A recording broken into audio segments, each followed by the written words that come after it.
Hello again, everybody. Moody Boo's back with my part 2 of my Halloween perfume special. And this one is called NAVIS NOCTEM, the Ship of Screams. Shall we begin? Darius walked to the candlelit bar. It was bare, but for the presence of a sugar cube on a spoon with several holes in the bottom, a single empty glass, and a small glass water dispenser sitting on metal legs. Continuing on, he walked toward the tables next to the bar. One of the tables had a black leather coat draped over a chair. Darius approached and thought it was odd there was no dust on it. Actually, everything was pristine everywhere he looked. Weird and impossible? Were there clean freak squatters living on board? He picked it up and saw that it was a long, double-breasted coat. It looked to be from eras gone by, but by the condition, it was as if purchased last week. He took a whiff of it to see if it smelled old, so maybe he could justify taking it for his girlfriend. It smelled of spicy vanilla, woods, and a bit of smoke. Intoxicating to Darius. His lady had recently discovered a perfume that made Darius crazy when she wore it, Perfumology's Clutch.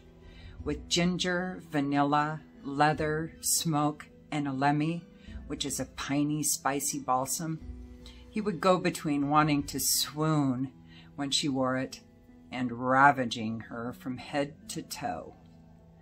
Again, Darius contemplated taking the coat, but the better man won out, and he laid it back down where he had picked it up. When he rounded the corner of the bar, it opened into a smaller room, like a private dining room. There was one large rectangular table with 8 chairs lining each side, and one at each end. The table itself was covered with a dark blue tablecloth, and was illuminated by 3 large golden candelabras spaced a few feet apart in the center. In between the candles was a spread of ripe berries of various kinds, shelled nuts filling wooden bowls, glossy chocolates in the shapes of shells and fishes, bouquets bursting with pink, white, and yellow blooms, and green leafy stems snaking amongst the flowers.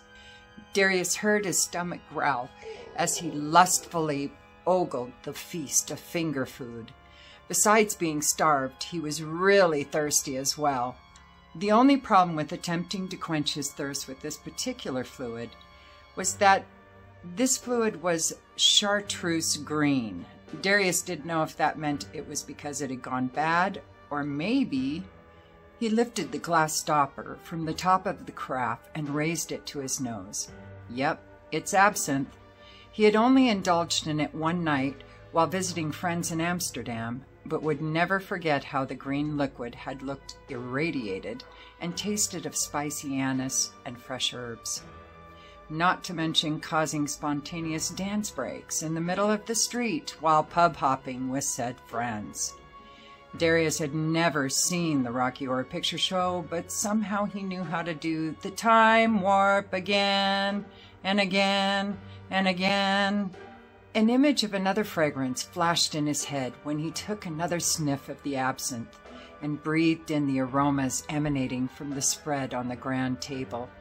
#FLOWERPOWER by Ramon Monegal. The absinthe, chocolate, flowers, green leaves, berries, and nuts were so similar to that amazing perfume. He loved it not only on himself, but on his girlfriend as well. A sudden wind flowed through the dining room, making the candle flames dance dramatically. Darius stopped, his mind going blank. He looked down, grabbed the carafe, and went back to the bar. He poured the absinthe into the glass, laid the spoon with the sugar cube over the glass, and set it below the tap of the water dispenser. He turned the knob and watched with a blank look on his face as the water began dripping onto the sugar cube. After a couple of minutes, the cube had dissolved to a quarter of its original size, so he dumped the rest of the sugar into the glass and stirred. Bringing it to his lips, he breathed in the herbaceous licorice aroma just before downing the whole thing in one large gulp. The sweet heat glided down his throat and expanded as it hit his stomach. Almost immediately, Darius started to feel the euphoric and numbing effects of the absinthe. He shook his head. Why in the world did he just drink that? What was he thinking? Well, the truth of it was, he wasn't thinking. It was like he was in a trance or something. Now fuzzy and a bit tired, Darius walked back into the dining room, past the table, and went down a short hallway leading to an ornate wooden and metal door. He pushed hard, expecting it to not open easily, but it did, making a loud bang as it hit the wall behind him. On the other side of the door was a room that must have been a VIP suite or something. Barely lit, it still looked plush and luxurious as he stepped into the boudoir. A large raised bed filled with brocade pillows sat on one side, a beautifully carved wooden desk and chair on the other. Gold figurines covered built-in shelves, and life-size marble statues filled the corners of the room. Darius could only think of one word to describe it: excessive. That made him think of the perfume of the same name, Excess, by 7 Sinful Scents. Sweet, dark, and surprisingly good for its affordable price, with its patchouli, rum, chocolate, pepper, jasmine, and vanilla. A growl, long, deep, and ominous, suddenly filled the space.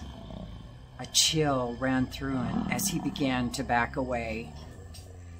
2 red eyes glowed back from the other side of the room, next to the closed double door he hadn't noticed. He continued to back away, but the eyes began to move as well. His legs felt sluggish as he turned and ran, and pulled the door closed tight behind him as he fled, but it didn't latch. Darius ran as fast as his lead-filled legs would allow. He ran back around the bar and down a longer hallway, looking for an easy means of escape. He didn't want to slow down even enough to look behind him. It was unnecessary anyway, since he could hear the snapping and the growling closing in on him. Darius lunged for a partially open door just as he felt the heat from the beast's breath on the back of his arm, while he pulled the door shut with a slam. Was this the same beast that had chased him up the stairs at the lighthouse? Between his loud panting and the pounding of his heart, he couldn't hear the animal outside the door anymore, but his nose was working just fine. The room smelled thick, sweet, and carnal, with a hint of death.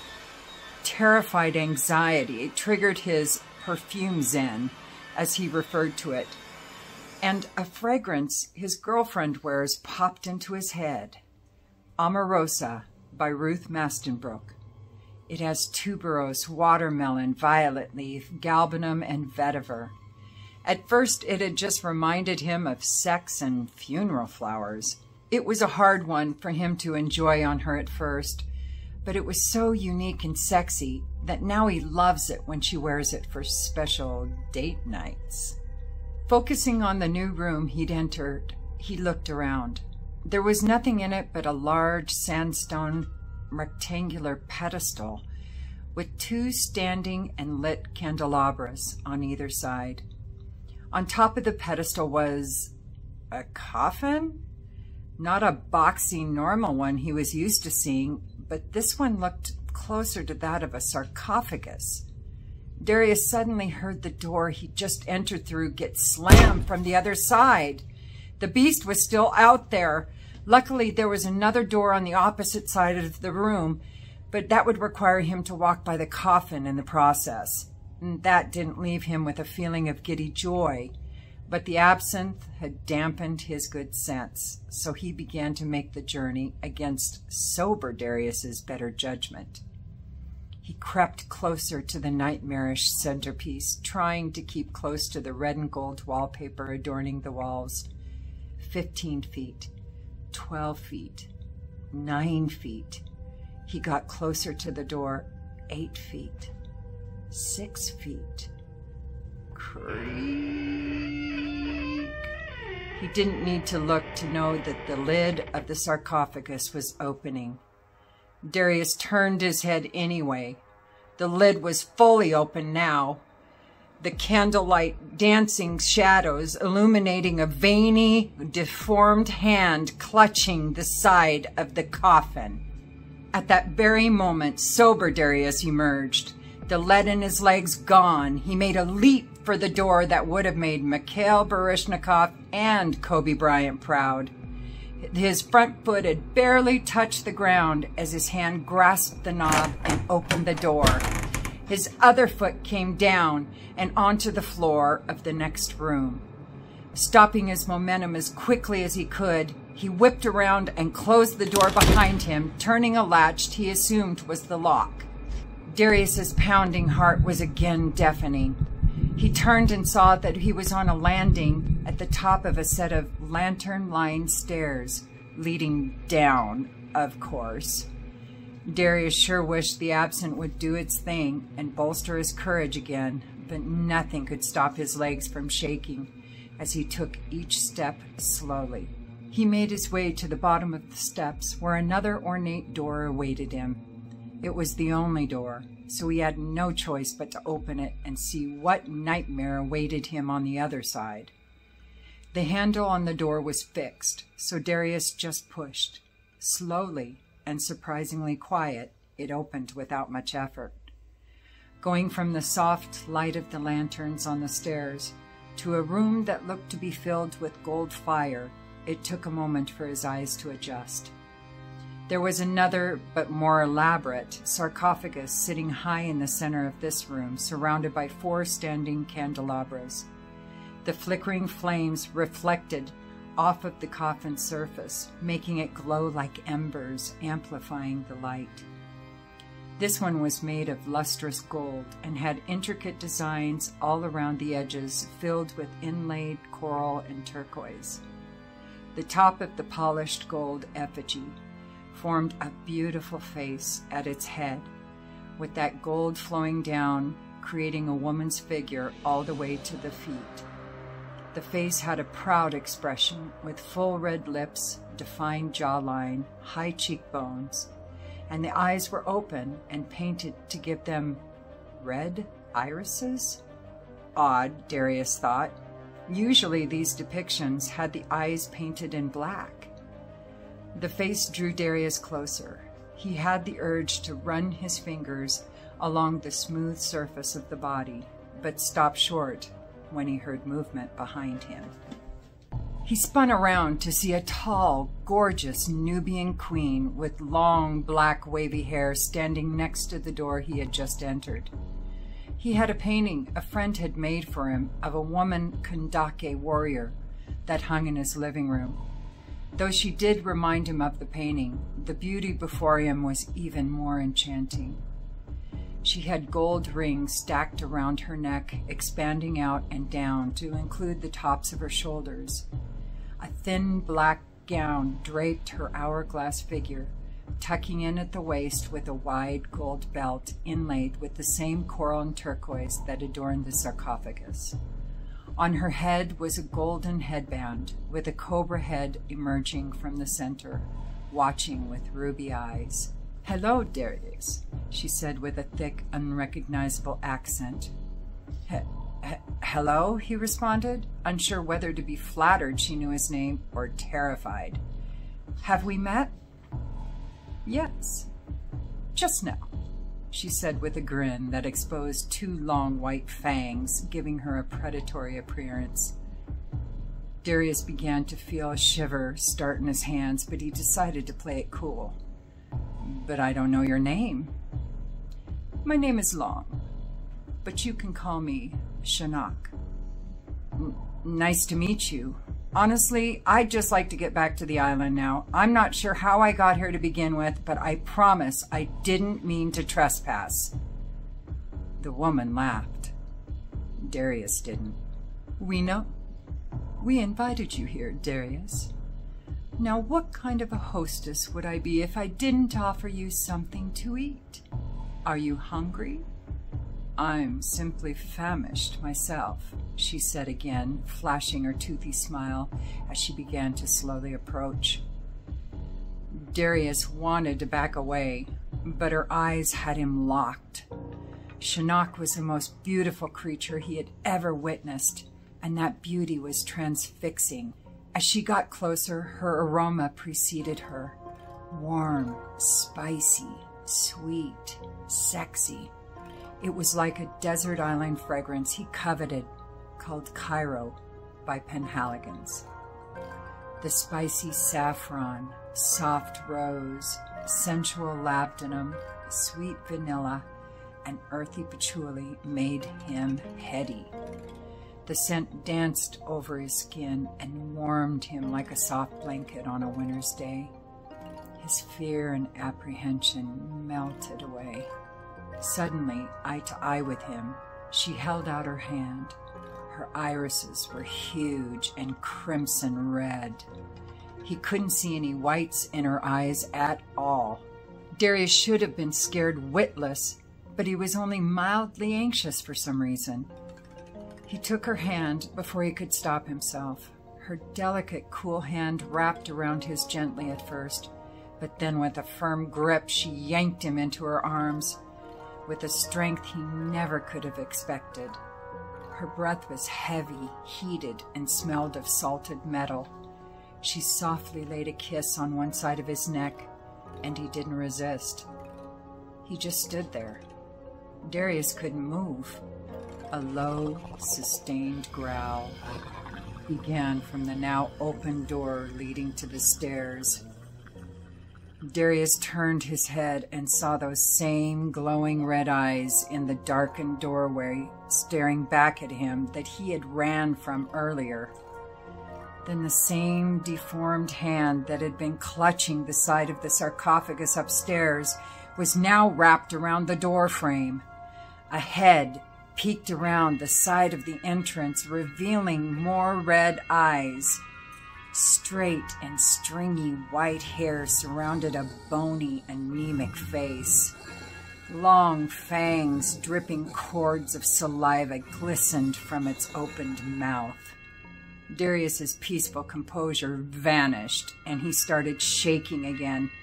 He came to the realization of the seriously dangerous situation he was in just before this intense pain blasted his wrist. Barely able to peel his gaze from the horrors that were now entering the room, he looked to see the source causing the hot pain on his arm. Shinnok had latched onto him like a ravenous tick and had bitten his wrist and was now pulling hard on it, drinking his blood. She stopped only long enough to dramatically bite her bottom lip, pouting, and then laid a long, lavish kiss onto his slightly opened mouth. Again, he didn't resist, but he didn't kiss her back either. When she pulled away from his lips and went back to his wrist, Darius could distinguish the taste of her blood to his. Hers tasted of mulled wine and honey. His tasted like regular, salty blood. He felt a large rush of adrenaline fill his entire body. At the same time, a weakness from blood loss was also beginning to creep in. Darius knew if he didn't act now, he would be too weak to do anything, and his fate would be sealed. Watching her drink, he heard the two others coming around the side of him. The beast was so dark, he could only clearly make out its eyes, but it looked to be some kind of enormous black wolf.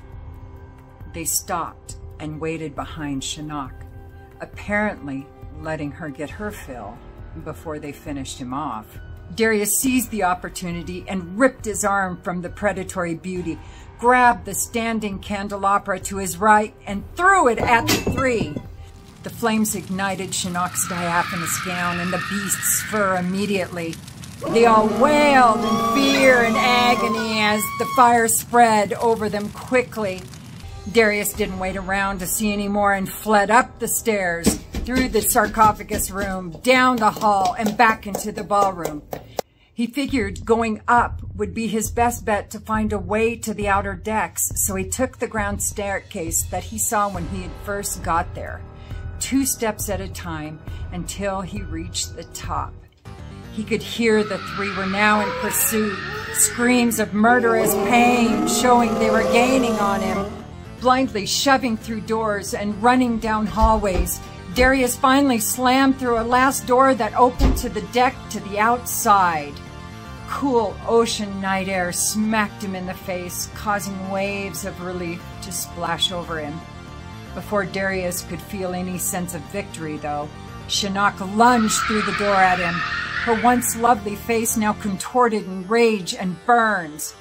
Terrified to a panic, he leaped off the side of the ship before he could recognize the danger in that decision. As he was falling, he realized he didn't know if he was going to land in the water or on the rocks, and another panic started to rise. But the answer to that question never came. Again, he just kept falling, and again, he blacked out. Darius's eyes fluttered open. Willa, Ben, the captain, and 2 unfamiliar women were staring down at him. The women were in dressed white Coast Guard uniforms. One was very petite and the other very tall, and he then realized these were the 2 he had seen from the helicopter that he thought were mother and daughter. They must have been the missing ensigns the captain had been talking about when they'd first landed. "Are you okay?" Ben asked with genuine concern in his voice. "What happened?" Darius asked no one in particular, noticing a raging headache pounding his brain as his stomach clenched and growled furiously. "We found you passed out here. Looks like you fell and hit your head. Do you know your name? What day it is?" Will asked clinically. Yes, I'm fine, I think." Darius looked around at his surroundings as he rubbed the back of his head. He couldn't feel any wound back there, but his head was really pounding. He saw that he was lying on the concrete floor of the lighthouse tower. He looked up towards the top where he must have fallen. Had he imagined all of this in some ramblings of his unconscious mind? Was this all a nightmarish delusion? An unstoppable tremble ran through him like an earthquake as he became lucid enough to recognize a familiar pain. He looked down at his wrist, and there were 2 ragged circular punctures now scabbed over. No, this can't be true. Wafts of the perfume Cairo began floating around him, caressing him like a lover's hand, instantly calming the panic threatening to emerge. His stomach growled again as he breathed in the smells from the most delicious feast he could ever remember, coming from somewhere very close by. First saliva and then blood filled his mouth from 2 fresh punctures on his bottom lip, caused from his new and improved upper teeth. Darius slowly looked up at the 5 oblivious people, and after hearing their pulses quicken, he smiled. Have a good night, everybody, and happy Halloween. Peace. Darius heard his stomach. Okay.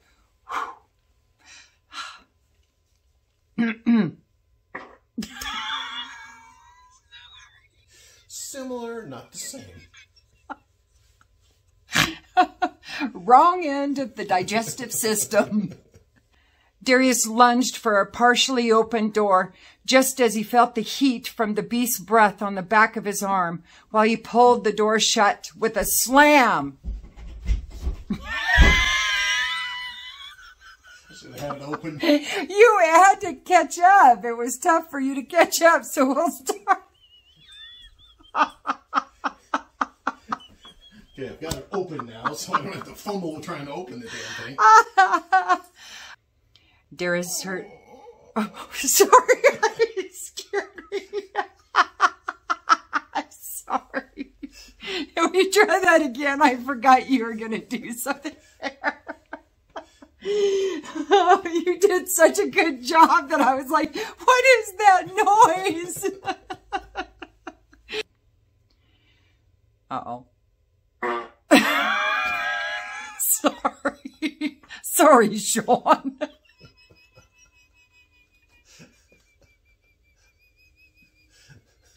That might have worked time.